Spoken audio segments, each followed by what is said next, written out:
Lukas, ika-4 na kabanata. At si Jesus, na puspos ng Espiritu Santo, ay bumalik mula sa Jordan at inihatid ng Espiritu sa ilang, sa loob ng 40 araw na tinutokso ng dyablo.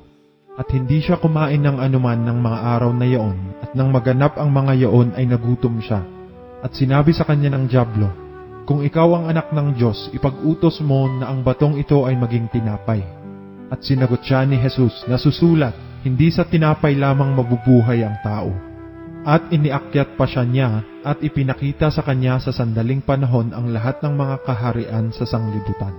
At sinabi sa kanya ng dyablo, "Sa iyo'y ibibigay ko ang lahat ng kapamahalaang ito, at ang kaluwalhatian nila sapagkat ito'y naibigay na sa akin, at ibibigay ko kung kanino ko ibig. Kaya nga kung sasamba ka sa harapan ko, ay magiging iyong lahat." At si Jesus ay sumagot at sinabi sa kanya, "Nasusulat, sa Panginoon mong Diyos sasamba ka, at siya lamang ang iyong paglilingkuran." At dinala niya siya sa Jerusalem, at inilagay siya sa taluktok ng templo, at sinabi sa kanya, "Kung ikaw ay anak ng Diyos, ay magpatihulog ka mula rito hanggang sa ibaba. Sapagkat nasusulat, siya'y magbibilin sa kanyang mga anghel tungkol sa iyo upang ikaw ay ingatan. At aalalayan kanila ng kanilang mga kamay, baka matisod ka ng iyong paa sa isang bato."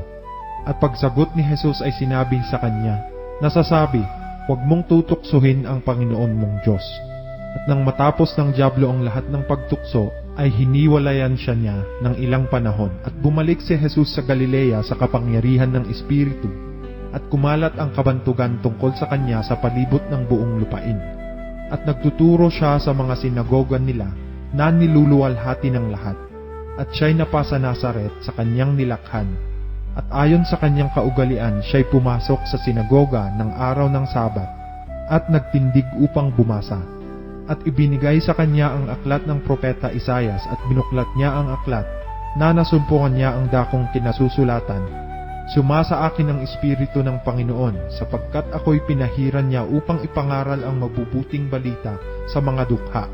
Ako'y sinugo niya upang itanyag sa mga bihag ang pagkaligtas, at sa mga bulag ang pagkakita, upang bigyan ng kalayaan ang nangaapi, upang itanyag ang kaaya-ayang taon ng Panginoon." At binalumbon niya ang aklat at isinoli sa naglilingkod at naupo, at ang mga mata ng lahat ng nangasa sinagoga ay nangakatitig sa kanya. At siya'y nagpasimulang magsabi sa kanila, "Ngayoy naganap ang kasulatang ito sa inyong mga pakinig." At siya'y pinatotohanan ng lahat at nangagtataka sa mga salita ng biyaya na lumalabas sa kanyang bibig. At sinabi nila, "Hindi baga ito ang anak ni Jose?" At sinabi niya sa kanila, "Walang salang sasabihin ninyo sa akin itong talinghaga, 'Manggagamot, gamutin mo ang iyong sarili. Ang anumang aming narinig na ginawa sa Kapernaum ay gawin mo naman dito sa iyong lupain." At sinabi niya, "Katotohanang sinasabi ko sa inyo, walang propetang kinalulugdan sa kanyang kinubuang lupa.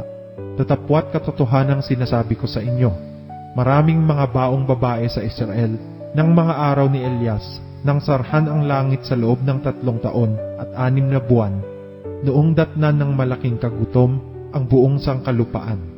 At sa kanino man sa kanila ay hindi sinugo si Elias, kundi lamang sina Aman na Siro. At nangapuspos ng galit ang lahat ng nangasa sinagoga sa pagkarinig nila ng mga bagay na ito.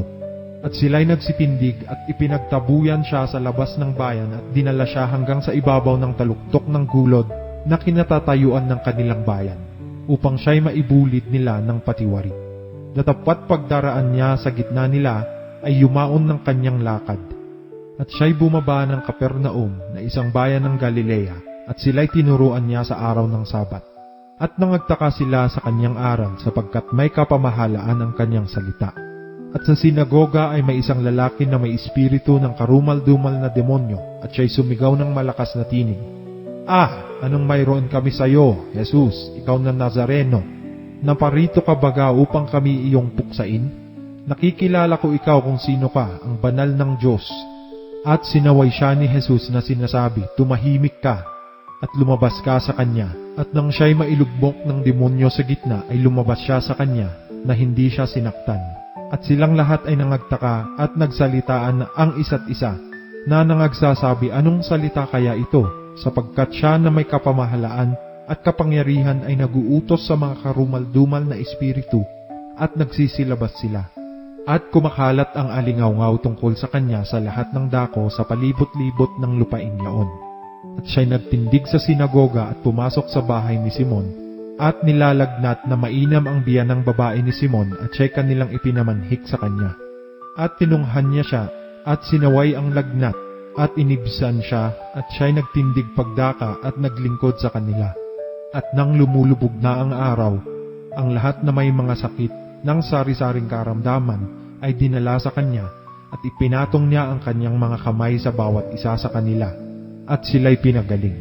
At nagsilabas din sa marami ang mga demonyo na nagsisisigaw, na nagsasabi, "Ikaw ang anak ng Diyos," at sinasaway sila, na di niya sila tinutulutang magsalita sapagkat naalaman nilang siya ang Kristo. At ng araw na ay lumabas siya at naparoon sa isang ilang na dako, at hinahanap siya ng mga karamihan, at nagsiparoon sa kanya, at pinagpipilitang pigilin siya, upang huwag siyang humiwalay sa kanila. Natapwat sinabi niya sa kanila, "Dapat namang ipangaral ko sa mga ibang bayan ang mabubuting balita ng kaharian ng Diyos, sapagkat sa ganito ay sinugo ako." At siya'y nangangaral sa mga sinagoga ng Galilea.